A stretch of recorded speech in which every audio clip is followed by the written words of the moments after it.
Hey everyone, welcome back. You know how much we love to dive deep into a single idea here. Absolutely. And today, we're tackling something I think is close to all of our hearts. Hmm. And it all starts with this phrase, invest in your kids. Yeah. Now, we hear that everywhere. Right. Oh, constantly. But what does it actually mean? Right. Like, are we talking about, setting up college funds? Sure. Is it about, like, signing them up for all the after-school activities? Yeah. Or is there something more to it? Totally.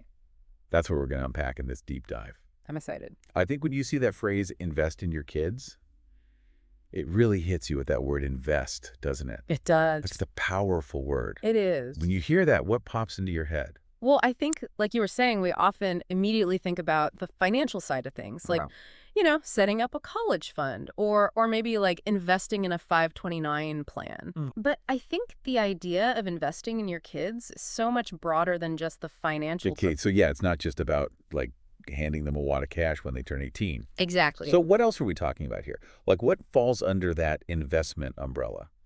Well, I think it's helpful to think about what we invest in for ourselves when we want to grow and develop as people, Okay. right? We invest time in learning new skills. Yeah. We invest energy in building meaningful relationships, and we invest in experiences that kind of broaden our horizons and help us see the world in new ways. That's true. And I think it's the same for our kids. I see what you're saying. Like investing time in just quality interactions with them, like really being present with them, discovering and encouraging their passions, whatever those may be, Yeah. helping them develop emotional intelligence, like how to understand and manage their emotions. Right. Those are all investments in their future selves. So it's more about like nurturing their whole being, Right. Not just focusing on a specific outcome, like a college degree or a certain career path, Exactly. but how do we measure the return on these less tangible investments? Right. Like it's not like you get a quarterly statement on, their emotional growth or their character development. That's true. So how do we know if we're on the right track? Well, research actually shows that children who are emotionally intelligent, the ones who can understand and manage their emotions effectively, they're more likely to succeed in school. Yeah. They're better at building strong relationships. That makes sense. And they tend to have like a more positive outlook on life. Interesting. And those are all things that, ultimately contribute to a fulfilling and successful future, however they define that. So we're giving them the tools they need to kind of thrive, Exactly. no matter what path they choose. That's the goal. That's really cool. Yeah.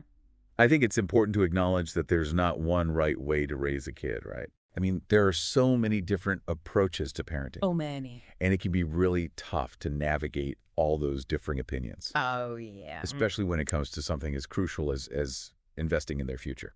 Yeah, I mean, you've got everything from like, attachment parenting to free range parenting and everything in between. Yeah. And what works for one child might not work for another. Exactly. And there's certainly no one size fits all approach to parenting. So what's the key then? I mean, how do we sift through all the noise and make those decisions that are right for our kids and for our families? Well, I think the most important thing is to be mindful and intentional about the choices that we're making. Just right. About really listening to our children, understanding their individual needs, and then choosing investments that align with those needs. So we're not just blindly following the latest parenting trend or Right. doing what our parents did Mm. just because that's how we were raised. It's about being adaptable and responsive to each child's unique personality and potential. You got it.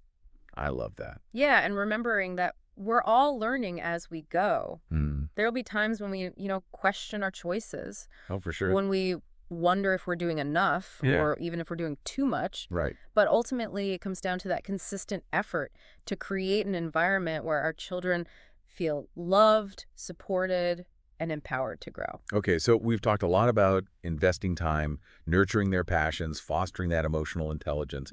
But I do want to circle back to the financial side for a moment. Sure. Because I think that's often where people get like really stuck. Yeah. Like, how much is enough? How much is too much? It's a tough question. How do we make sure that, we're setting our kids up for success financially, but we're not also like creating this sense of entitlement. Right, right. We don't want to raise, trust fund kids who think everything's just going to be handed to them. I think it really comes down to balance. Okay. Like, we want to provide opportunities for our children, Right. but we also want them to understand the value of hard work and responsibility. Mm-hmm. So things like, involving them in age-appropriate financial discussions, teaching them about saving and budgeting, even encouraging them to, earn their own money through chores or a part-time job when they're old enough. Right. Those are all ways to kind of instill a healthy financial mindset.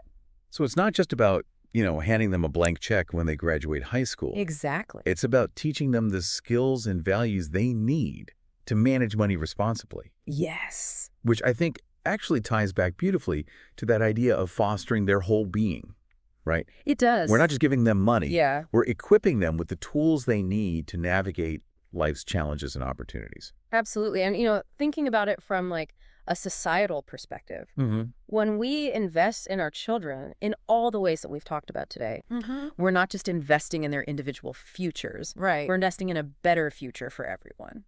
I love that. Yeah. Because well-rounded individuals, the ones who have been nurtured and supported and empowered, they're the ones who are more likely to become engaged citizens, compassionate leaders, innovative thinkers. Absolutely. Like that ripple effect, right? It is.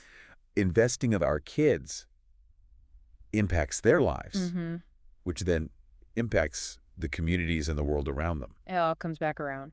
So before we wrap up this deep dive, I want to bring this back to you, the listener. Because I think it's really easy to get caught up in the big picture, right? Oh, for sure. But I want to challenge you to think about one specific child in your life. Maybe it's your own son or daughter. Okay. A niece or nephew. Yeah. Maybe a student you mentor. Or a neighbor's kid. Right. Whoever comes to mind. What's one way you can invest in that child this week?